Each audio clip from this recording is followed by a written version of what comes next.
13,000 people plus showed up at the Wells Fargo Center last night, Pete Thompson. Who knew that anything was going on there? It was just a rookie game.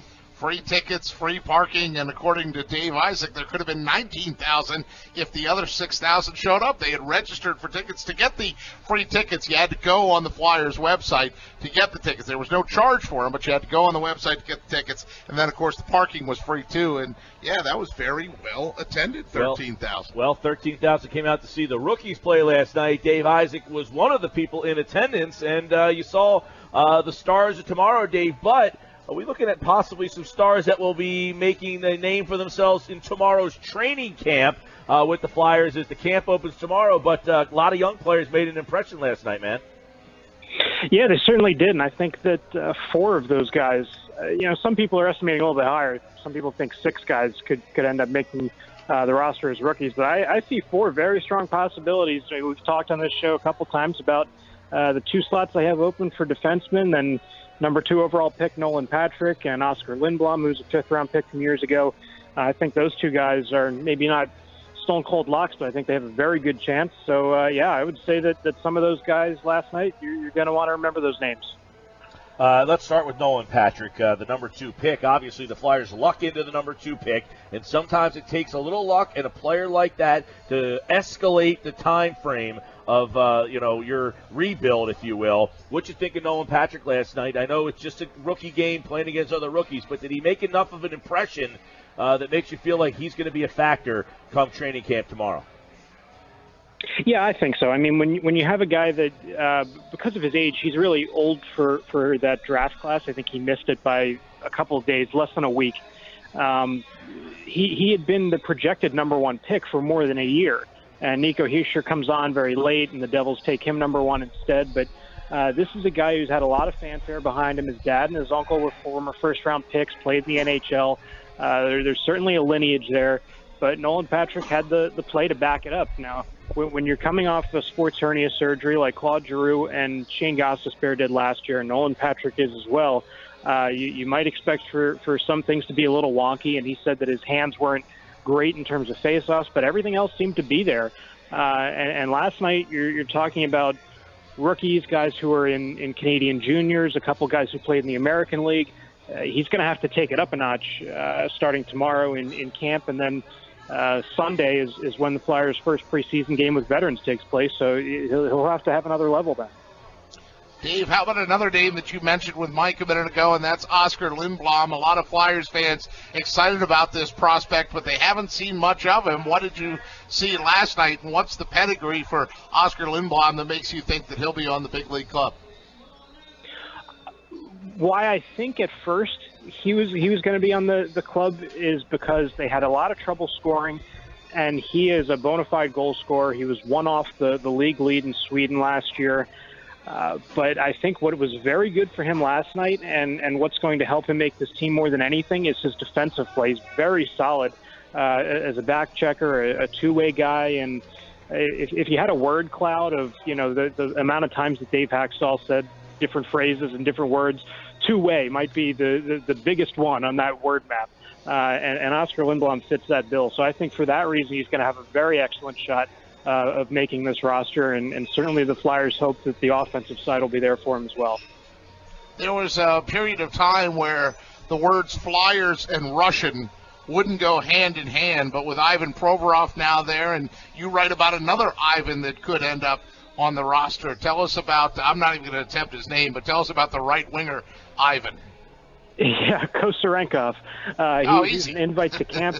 A couple of people were surprised that he didn't get drafted. He was a high scorer in the Quebec League, but the Quebec League, everybody scores in that league. So they take that with a bit of a grain of salt, but he's looked very good. And a lot of these guys are young and thin and have to put on weight. He's a very thick body that he can really fend off opposition and shield that puck very well. So, is he going to be an NHLer? Yeah, possibly not, but probably not really. But good enough to at least, I think, earn a contract for the Flyers and be in their system. This will be his last year of junior, so if he did sign a contract, you'd probably expect to see him with the Phantoms next year. I would expect that to happen as soon as today for him to potentially sign a contract.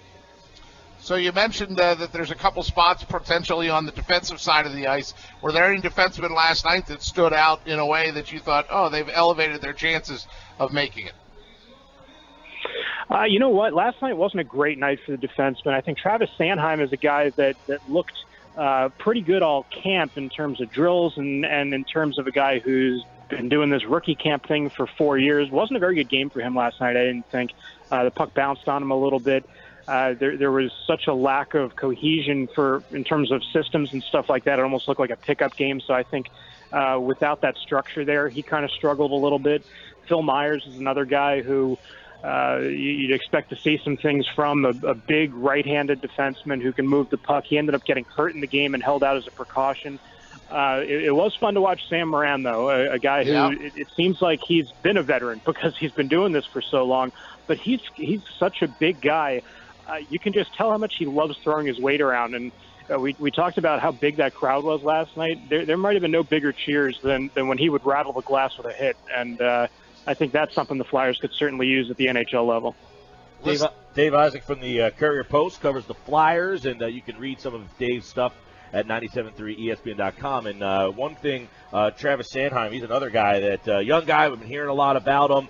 Would you say that these young defenders will be the biggest storyline at training camp starting tomorrow? Some of these, how they decide on which young guys make the team?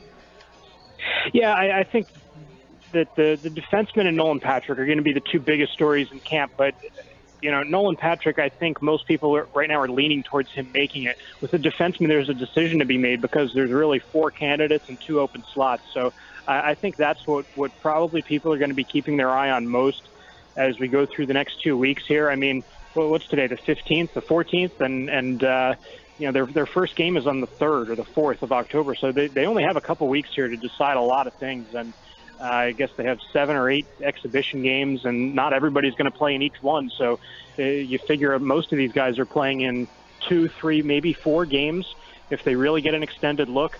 Not a really big sample size for these guys to make a decision. So they'll be relying on what they did last year, and it'll be interesting. I think this will probably go down to the wire to see who these 2 guys are. My bank account says it's the 14th. And it is the 14th because payday is tomorrow. We very much know that. Hey, Dave, I saw some hockey news just in the last 20 minutes about Pasternak up in Boston. There was a brief period of time that some people were writing articles or posts that maybe he would join the Flyers, but looks like 6 years, $40 million to stay in Boston. Did the Flyers ever realistically kick the tires on that idea, or was that just pipe dream?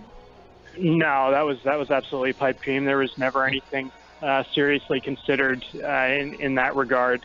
In the dog days of summer, you see a lot of wacky stuff like that, but the Flyers were never in on David Pasternak. I don't think, the last time they did an offer sheet was several years ago, and it didn't work out very well for them. So I don't think they'll be doing that again anytime soon. Did you see the Flyers goalie of the future last night, perhaps? Perhaps. Carter Hart played the second half of that game and gave up a couple goals there. I think actually 3 out of the 4. But you know what? It's a really difficult situation to try and evaluate players. Like I said, the cohesion really wasn't there.